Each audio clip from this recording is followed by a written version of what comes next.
Now, we know now that the crime that they say is at the root of terrorism was not committed by Arabs or Muslims at all. What did you say, Farrakhan? Over 2,300 of America's trained architects and engineers have joined in calling for a new investigation of 9/11. Well, what is 9/11? Some of you don't even know what 9/11 is. And that's really bad. 9/11 was the destruction of the World Trade Towers.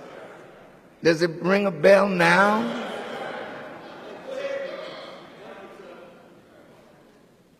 They say that the World Trade Center buildings were brought down by carefully placed explosives, not by planes. They say that all three buildings had to have been wired with explosive charges long before September the 11th. And this is something that took tremendous sophistication to do, and that sophistication was not with Osama bin Laden or his followers. Listen.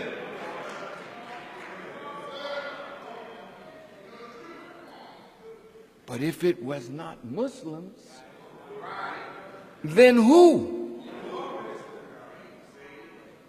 Thanks to the exemplary work of scholars like Victor Thorne and Christopher Boland, it is now becoming apparent that there were many Israelis and Zionist Jews in key roles in the 9/11 attacks. Now look, if they can prove me wrong, like I said, I'll pay with my life. Since they want to kill me anyway, prove me wrong. We're dealing with thieves and liars and murderers. Listen to this. We know that many Israelis were arrested immediately after the attacks, but quickly released and sent to Israel. We know that the World Trade Center building was insured by its owner, Larry Silverstein, right before the attack, and in the insurance clause, there was a clause that if the building were damaged by terrorist acts, Mr. Silverstein would get paid. And guess what? Mr. Silverstein got $4.8 billion.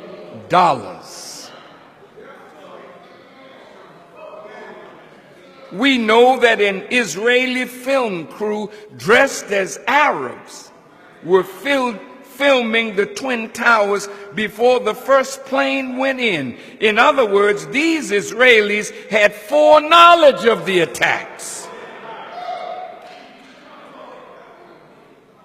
Now look, you say, but planes went in to these towers. Yes, they did.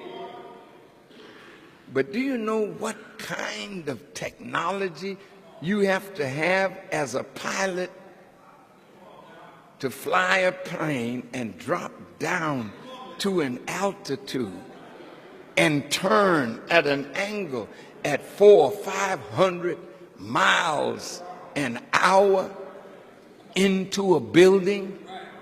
And the fuel of an airplane is not strong enough to create enough heat to melt the steel structure of that building.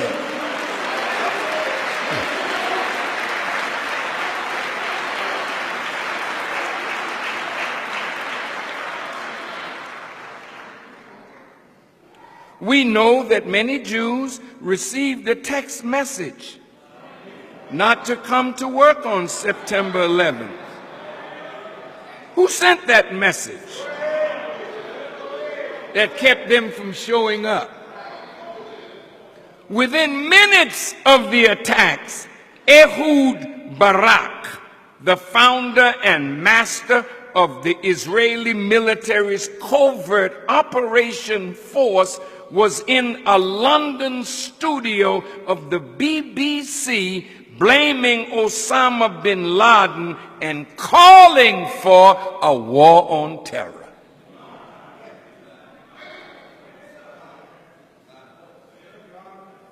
And we know that Benjamin Netanyahu told an audience in Israel, we are benefiting from one thing, and that is the attack on the Twin Towers and Pentagon and the American struggle in Iraq. He added that these catastrophes and wars would swing the American public opinion in the favor of Israel. Why won't America investigate what these scholars and scientists have uncovered about 9/11 and who was really behind it? It now appears that 9/11 was a false flag operation, which is an attack by one country but made to appear like the attack came from another in order to start a war between them. Is this what friendship is?